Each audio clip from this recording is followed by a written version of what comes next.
Thank you. It's always nerve-wracking for me to speak in front of people, and so I always try to avoid it, but it's becoming increasingly difficult for me to avoid it.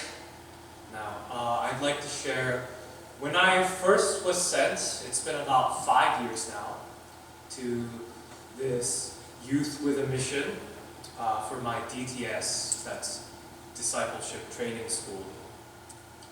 I went with the intention of definitely hearing God's voice for myself. Up till that point, I'd been serving in the church and just doing whatever I was told to do and whatever was given to me. But my father would constantly say, what is God saying to you in prayers? And if he's not saying anything to you, then what is the point of what you're doing? How do you know that you're doing God's will? If he doesn't know you, what's the point? And at first it was very stressful, and I'm constantly praying to try to hear what God was saying, but praying, God, please speak to me so my father will leave me alone is very different from hearing his voice just as himself. And so I went to this DTS thinking, I will hear him speak or I will leave the church behind, because I cannot continue to serve beliefs or a God who I've never met and who I don't know. If they're not my beliefs, how can I hold on to them? Because it became more and more clear that this matter of God and Jesus, that knowing him was about life and death, and if it's going to be that serious, I need to know that it's real for myself. And so I went, and to make that part of the story a little shorter, I went up the mountain that was nearby the base. I was trespassing, it wasn't their land, and I just went up, and God did speak to me, and he did, and that first few weeks after he finally spoke, all he showed me was to go where I send you, to stay there until I tell you to go elsewhere. And even if you don't understand, obey me and go. And he taught me that certainly. Up till that point in my life, I've described it in this way. It was like being born into a family of knights. And they said, your grandfather was a knight, your father was a knight, and now you've been born into this family and you will serve that Lord. But up till that point, it had been my grandfather's God and my father's God. But when he spoke to me, he became my God and my Lord for the first time in my life. And it set all my purpose in serving him properly in my life. But then during this DTS, as you know, that's when COVID started. And so it cut the DTS short, and I could not go on to outreach, which was very disappointing for me since I wanted to go and we were supposed to go to Turkey. But so I called home reporting this, and my father had said that you can stay there or you can come back to Pittsburgh, but pray and ask the Lord and see what it is that he wants you to do. And so I prayed.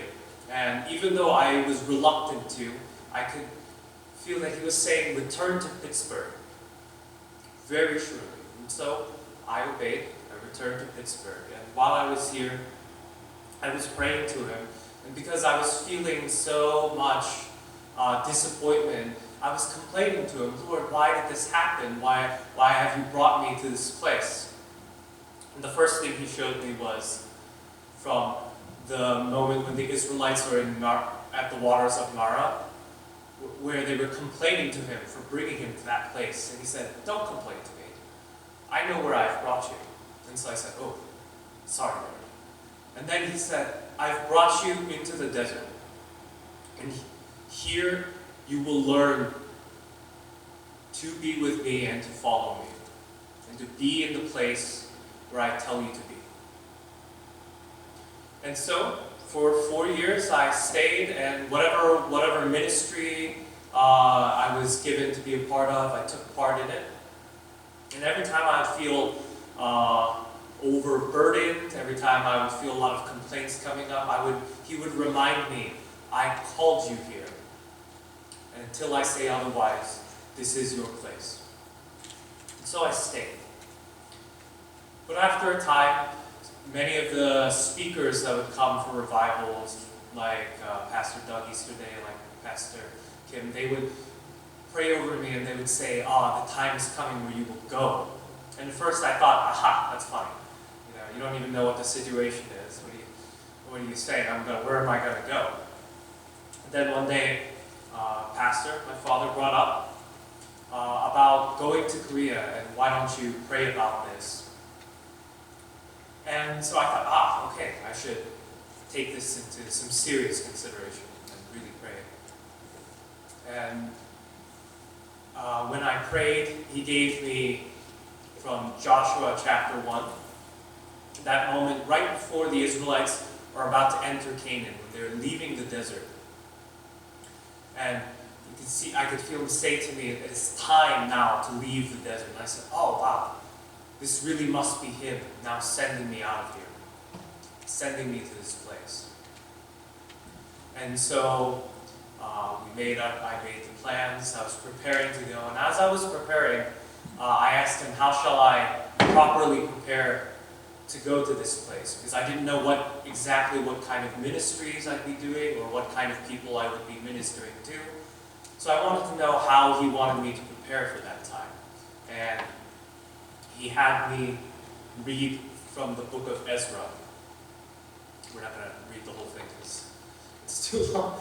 But he had me read, and at the end of it, the book of Ezra, there's a part where they're repenting of having married these foreign wives and had children by them, and they are now divorcing them and sending them away. And I thought that was very strange because I couldn't tell what the relevance was. I wasn't married to anyone, and I didn't have some secret girlfriend anywhere. And I'm sure my parents would actually be relieved if I had, because they're constantly... My father sometimes asks me, you are interested in women, right? You're not interested. And I always have to assure him, yes, I am. But I didn't have any relationship like this that I could understand, what am I divorcing from? But he insisted, that is the word I'm giving to you. And so I said, okay, and I read it. And I went to the base. And it was very strange at first. Nothing they were saying was not biblical. None of the things they were teaching were different from the things I learned here. But the way they went about them was so strange to me. The first day I sat down, they very emphasize on relationship, both with God and with one another. And they like to express that by hugging each other. I don't. The very first time I sat down, they said, okay, we're going to hug one another. They're total strangers. I didn't meet, this is the first day I met them. And they said, we're going to hug each other and hold this hug for 30 seconds.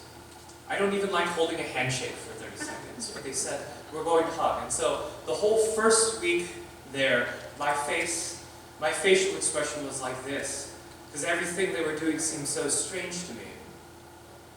And while I was there, I kept praying about the two scriptures he gave me from Joshua chapter 1 and from the book of Ezra. Who am I divorcing? And what is this promised land I'm going to? Because he made it clear that this is a time when I'm leaving the desert. But leaving the desert for what? But he wouldn't say. He wouldn't speak. And as I was there, I became increasingly uncomfortable and very disturbed because he would not speak about these things. I said, Lord, I came here and these are the things that you've given me to go to this place, but now you won't talk about it. And the months are passing by, and I'm looking at the calendar and thinking, I have to go back and say something. I can't go back and then when they ask, oh, what did the Lord do? What did the Lord show you there? And I can't just say, I don't know. But that was what was happening. For months, he would not speak about this. And And I kept becoming more and more uncomfortable, not only because he was not saying anything about this, but because it seemed I could not unite my heart with the people at the base. They gave me a job, which was timekeeper during the DTS. But I would keep the time and tell them when it's time to meet for the next session. But they would never show up at the right time. They would always come late. I would tell them and then they would show up 10, 20 minutes late. And I would become furious saying, it's time to meet. And all the leaders would say, it's fine. And I would say, how is it fine? I'm the timekeeper.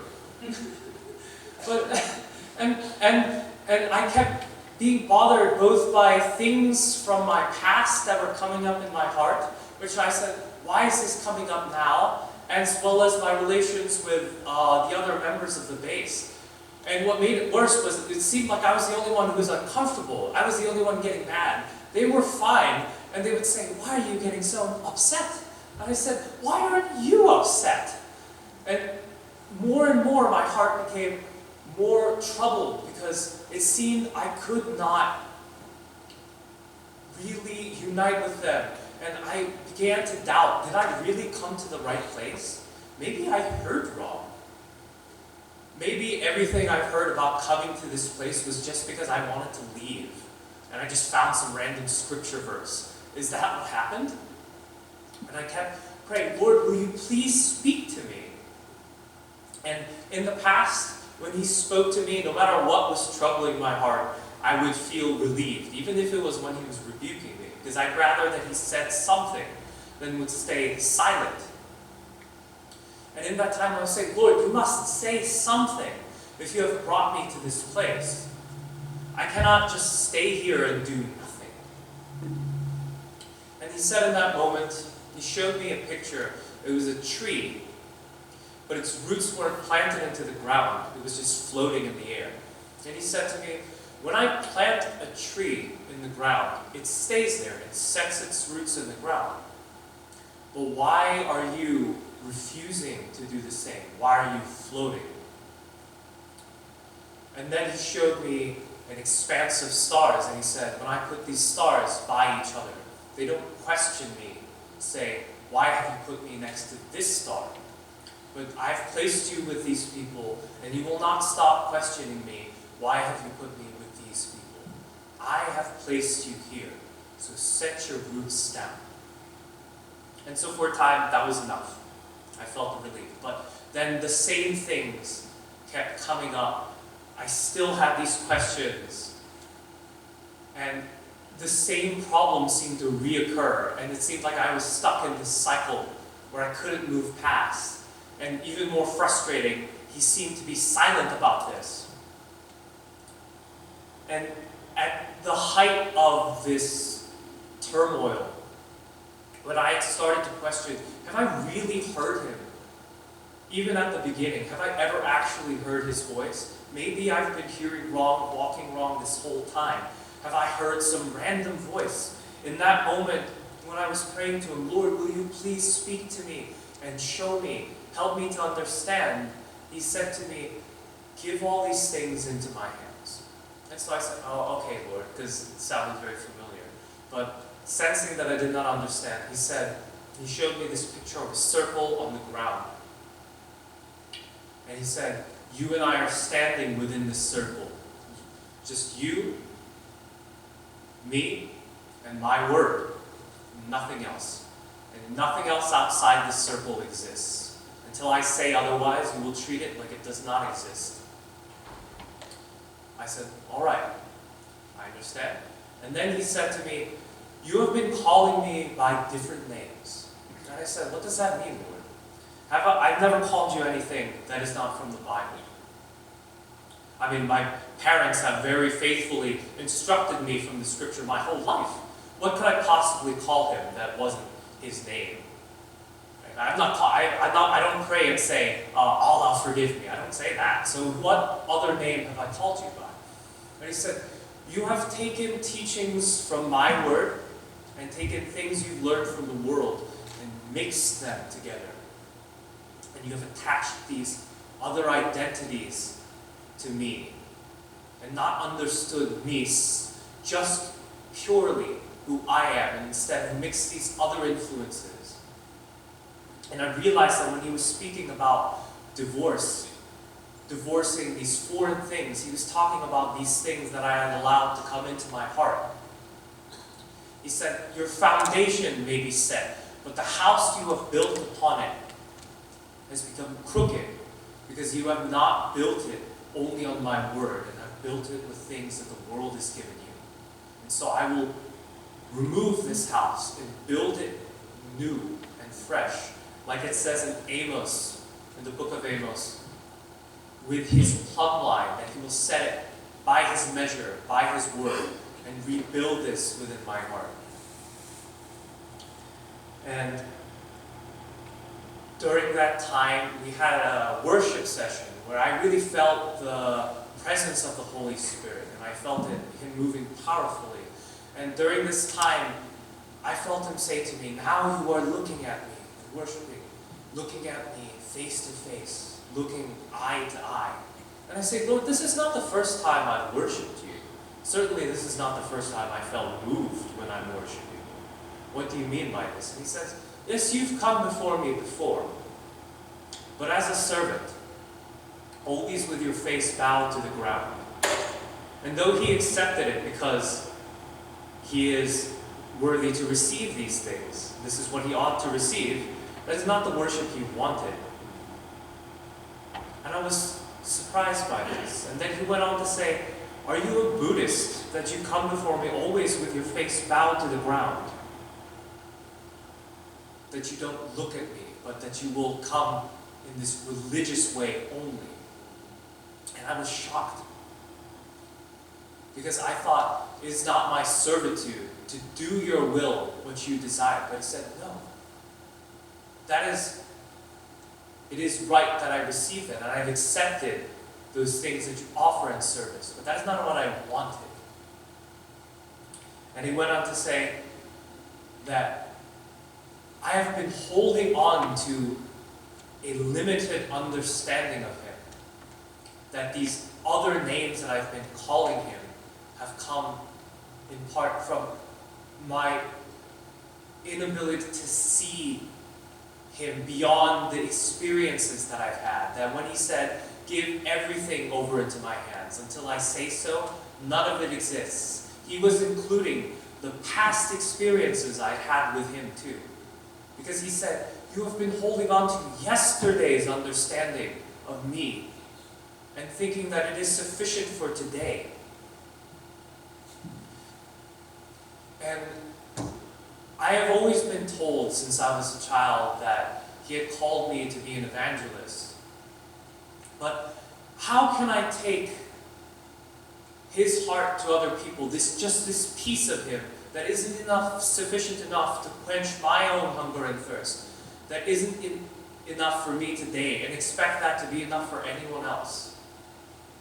And he says, you've been working on this understanding that you have held on to this piece of me and refused to see the fullness of who I am. And that in the same way that the Israelites had taken this bronze snake and started worshiping it as an idol, that I had started to hold those past experiences, that limited view of God, and that had become my idol. In the same way that the Israelites carried the Ark of the Covenant into battle, expecting his presence to follow anyway, that I had been holding on to this thing that he had done into my life and forgetting to renew my understanding of it, to have a fresh experience with him, to know him in all his fullness. Because I had been tricked into thinking, I had fooled myself into thinking, I knew these other aspects of him, that he was the shepherd, that he was my father, and all these other aspects. I had experienced him as my king and Lord. But all these other aspects I only knew in knowledge alone, and that is not enough. That I've been holding on to this piece and expecting it to be enough for all these other days. And he said in that moment, I will speak to you two things. These two things you will focus on. First, you will know me as your Father. No longer as only a servant, but as a father. You will know me and learn to serve me as a son serves his father. In the same way that when Jesus was on earth, he showed us the example of how the son properly serves his father. That there is a difference between a servant serving the master and the difference between a son who serves his father. And then he said to me, you will learn to have this relationship with me as your father and learn your place as my son. And I realized that I had never in my prayers really called him Father. I did when I was praying corporately or for my meals, I would say Heavenly Father. But in my personal prayers, it was always Lord. Always Lord. And he said, when you pray to me, now call me Father. And I realized even the nature of what I prayed to him for was always what to do in the ministry, what to serve in his will. It was never just to speak to him, never just to be with him. In this season that I was there, he'd actually taken me away from all the work, all the service. I actually didn't do that much ministry once the DTS period was over. Almost the entire rest of the half of the year, it felt like I wasn't doing anything. And I didn't know how to do nothing. It was always a service, because I was always treating him as Lord and only Lord. He is the Lord. He is the King, regardless of how we act. But I never called him Father. And he said, I am your Father, and until you know me as the Father, how can you take the Father's heart, my heart, to anyone else if you have not experienced this? And so, right around then, the base had gone into this time of these 40 days of fasting. They'd fast a certain amount of meals, depending on what God called them to do. And during these 40 days, each day, as I went before him, he would have me have this new experience, this new understanding of him. One day it would be, I am the God who brings you peace. And I would actually experience him that they didn't bring me peace. Nothing in my situation changed. All the same problems were there. But I could feel his peace with me. He really became the one who brought me peace. On another day, he would say, I am the God who guides you.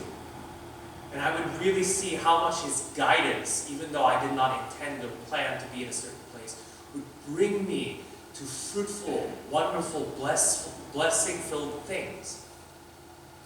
And so each day I had this experience. And he said, now you will know me as the Father. And the second thing he says, you will know these people as your family, and you will learn to become one body with them. Because I had not realized, in limiting my relationship with God, I had also cut off the relationship with others. Because I was in this church where everyone's known me since I was a child, the familiarity made me think that I was actually being of one body with the church, the people in the church. But now in this new place, I couldn't do it. And he said to me, because I am your Father, and you are my child, and the others who are gathered here are also my children, you must understand that they are my family as well. And I realized how much, just like the prodigal son's older brother, that I had not, even while I was still serving with the Father, I had not understood the Father's heart. And so I could not celebrate with him when the prodigal son returned. Because I did not understand the joy that came from that. Because I had never bothered to try to see him as the Father. And he said, no more.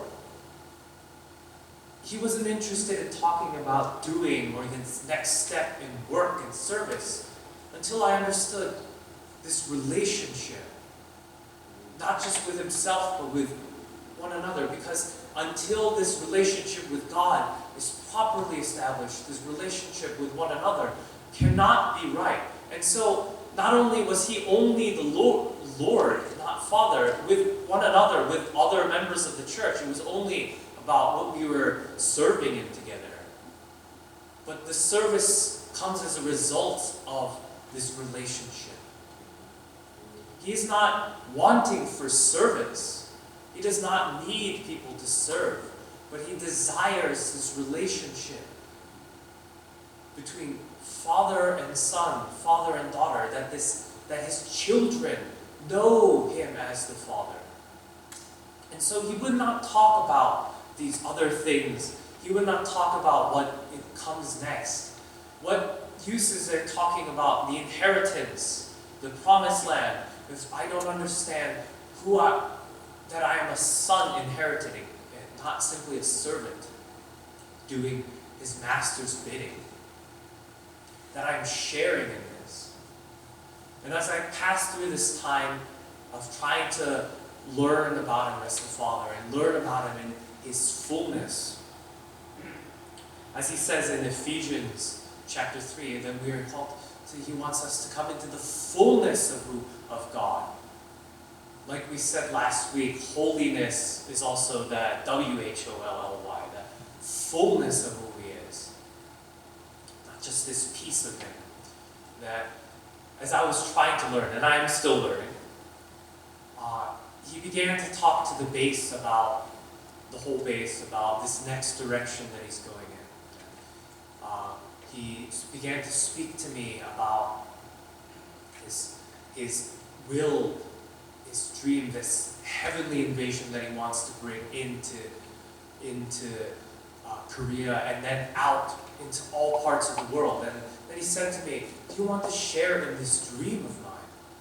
And I said, of course. And He said, you have to aim higher and look higher. And He showed me that in the same way that when the Israelites came to Canaan, that they had refused to go in, that I had been of that same heart, not following Him in, not trusting that He had brought me. And He asked me, will you now go into this place with me, claim this inheritance? Or will you be like the Israelites and turn away from Him?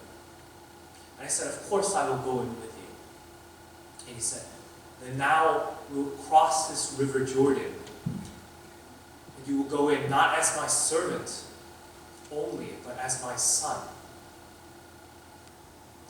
And it was the first time in my life that I felt the true desire to join Him in something, not simply doing it because He told me to, but the desire to do it with Him.